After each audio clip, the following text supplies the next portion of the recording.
Were you surprised? Do you live in the city? Where do you live, Plaschke? Behind some gates?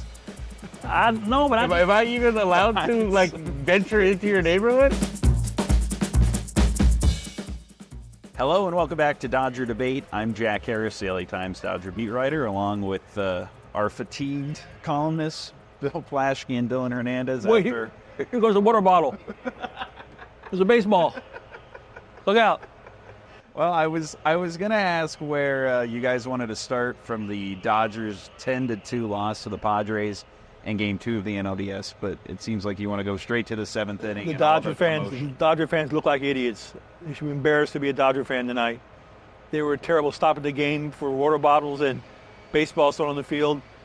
The Dodgers let the Padres get under their skin, just what the Dodger fans did, just like the Dodgers let the Padres players get under their skin. And the Padres have all the momentum now. Well, you thought people were going to get priced out? No, you I know don't there know. are things called credit cards, right? These people are probably all in massive debt.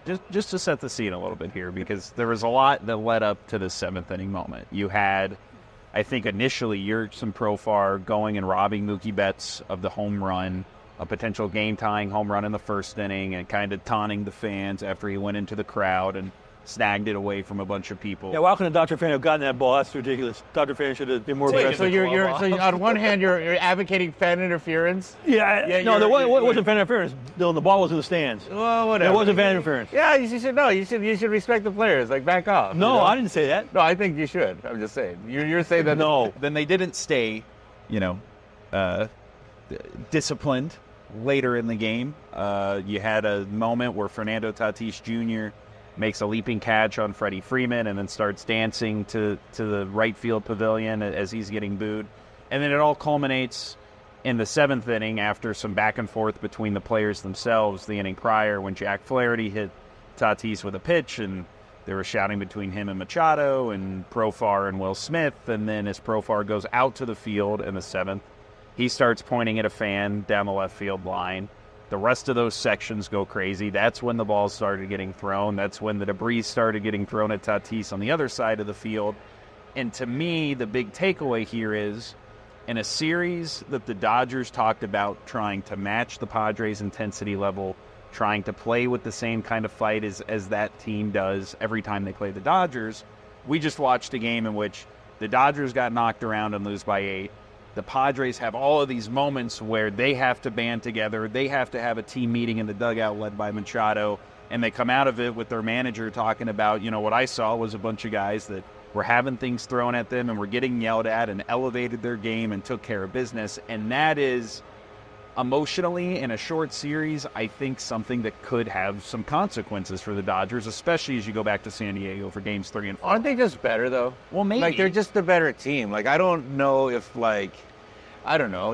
Plaschke's guy was very un-Bulldog-like. My guy was terrible. I can't believe Robert said he was okay.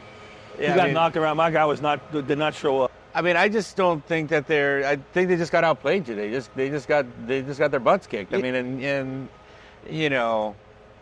the fans start getting frustrated, right? Which again, I wasn't really surprised by that. If you go on, Twitter, anytime after there's a sporting event in this city, let's be honest about this, right? There's a whole subgenre of violence porn on the internet, yeah, right? Rams games, and we've been sitting here talking about maybe it's because it's an old stadium, whatever. They're doing this at SoFi, which is as nice a sporting facility as there is anywhere. But you don't think that tips the balances a little bit of this series and of, again, to me, maybe with every team this doesn't apply, but the Padres are the kind of team that do play their best baseball typically against the Dodgers, and now we're just given 50,000 reasons by the people screaming at them and throwing stuff at them in this game. I guess it wasn't all 50,000 people throwing stuff, but they were just given another reason to, band together, to play with an even higher level of intensity. I know it's baseball. I know that doesn't always matter, but in a series where suddenly it's a best of 3, you have a team that's going to be hyper-motivated and is the kind of team that I think can handle playing that way, especially if you give them that kind of scene like you had. You're exactly right. I wrote this, they turned a taunting, preening team into a team of winning heroes. They made the Padres seem like the good guys. And the Padres need to feel that way. They need to feel the backs against it. They need to feel the chip on their shoulder. They need to be them against the world. They gave them that. They gave them the motivation they needed. And I'm concerned that they'll pay attention now. The Padres will stay focused and finish this series off. I just think they're better, honestly, right? Well, And they make the type, right? And they make the types of more advantages. And they make the types of plays, I think, that are kind of like some of those exciting plays. and right dynamic. And again, that catch in left field, right? You know, from the catch itself, right? The athleticism, and then kind of the showmanship element of it. They have kind of personalities, right? I mean, the one thing about this Dodger team is, like, you take out Ohtani, it's a pretty kind of vanilla team, right? I mean, there's not like a ton of personality here, you know. And to me, kind of the disconcerting thing, and I wrote about Mookie Betts, you know, kind of where his mind is going into Game 3. You know, honestly, it looked a lot like last year. You know, he's kind of like, I don't know what to tell you. You know, I'm trying. You know, and I asked him just like how confident he was that he was going to produce at some point in this series. All he said was, "Well, I'm confident I'll put in the work." Right. And, you know, in fairness to him, right, this is a sport where just because you try more, just because you care more, that doesn't necessarily produce results. But, you know, and I think part of that is kind of like, again, what we're seeing this disparity, this huge disparity in personality, right? Which, again, when one team beats the other, it becomes very pronounced, right? And because you have this kind of excitable, right, team with big personalities in the Padres, when they do these things, it kind of looks like, well, they're like energized to this and that. I just think they're just like, honestly, today at least they were the better team, and they just, you know, and now it's going to come down to Walker Buehler, right? I mean, when we talk about attitude, that is kind of the, you know, I mean, well, look, I'll give Flaherty this, right? Flaherty didn't back down, right? I mean, he didn't back down. Yeah, maybe to your point there, maybe that is kind of what they need, right? I mean, that clinching game was pitched by Walker Buehler. You know, I did write before this series, right, that you know, given the question marks around Yamamoto, given the question marks around Flaherty, that the most likely candidate to give them a quality start might actually be Walker Buehler. You know, and you kind of, again, you're right, it's that whole balance of like stuff and kind of the heart part of it, right? I mean, I think most of this year we've just kind of seen the stuff, right, or the diminished stuff totally outweighed the heart part. But you know what? At this point, maybe that's what they're going to need to counter the Padres. And that's where the disparity, to your point about the Padres being a better team, they are a more put together roster. And that's especially evident in the starting rotation. That's why tonight, you know, Yu Darvish was not even in their wild card rotation. Like, he probably came into the postseason as their fourth best starter. And he goes out there and he keeps the Dodgers off balance. He does what Yu Darvish does, throwing a lot of spin, throwing cutters, picking his spots to use the fastball, and goes 7 innings and gives up 1 run.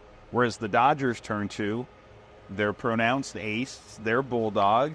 And while, again, he didn't pitch, you know, it wasn't a train wreck. Like, he still got into the 6th inning. It was only a 3-1 game when he left the mound. That's the best start the Dodgers have gotten in the postseason in maybe 2 years. And it still put them in a position where they're behind early in the game. When you have a play like Mookie Betts getting robbed happen, it just feels like a gut punch. When you have a play like Tommy Edman hitting that into that line drive double play in the 2nd inning, it feels like a gut punch. And while they were able to respond from it in Game 1, we talked about it last night. That Game 1 script was not a sustainable one. It was too much pressure on the bullpen. It was too much pressure on the offense. And if they were going to go on a deep run in the postseason, they needed more consistent starting pitching. And instead, you just kind of got a mess start tonight, which put them in a position where all these other things started to go. And now, in the biggest news of tonight, Freddie Freeman came out of the game in the 6th inning, and he's hurt because he wouldn't come out of the game if he wasn't hurt. Yeah. I mean, he played hurt. He stole a base on 1 leg in Game 1, so he's hurt. I don't see him coming back to the series, do you? Dave Roberts said he didn't know about his status. There was no further exact diagnosis beyond discomfort in his ankle. They're going to see how he comes into the workout tomorrow. But yeah, to your point, you know, even if he plays, right, like, I think there's still a decent chance that if he comes in on Monday, can take it easy, gets to the ballpark on Tuesday, the swelling's down, whatever, that he could be in the starting lineup. The concern is that, you know, in a game where there wasn't like any sort of extraneous play that he had to make, there was no big base running situation that happened, that at any moment you could lose him, and that he's still clearly playing limited.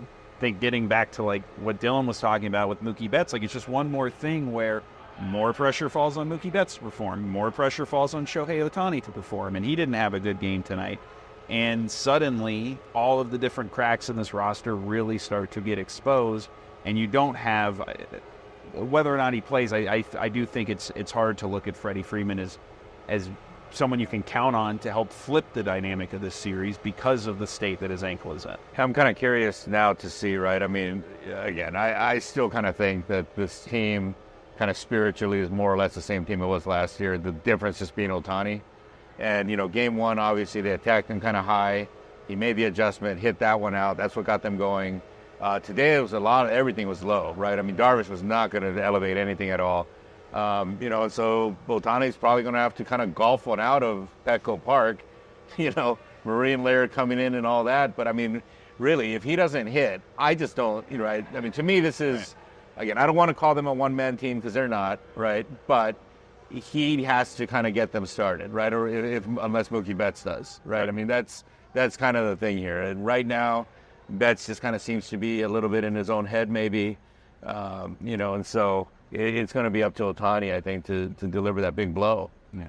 All right, well, your prediction's already wrong now. Yeah, I'm out of the water. No sweep. You had him in 4. Oh, yeah. I had him in 5. You want to change anything? No, I think Buehler's going to surprise people in Game 3, and then kind of the shock of that, right? Because that's the thing too. Is like that, right? Whatever as whatever's going on with the Padres here today, we did see yesterday, right? I mean, that's a loser city, it's a loser franchise, right? And when things start going bad, I mean, we saw Machado ended that game yesterday by striking out on a pitch that was like 2 feet off the plate, and he had to throw to first base that he wouldn't even try on. Right? Yeah, that's the thing. When things start going bad in that stadium, I think it compounds. Right, because, you talk about, right, Max Muncy was talking about yesterday, right, here, that it was kind of like, oh, here we go again.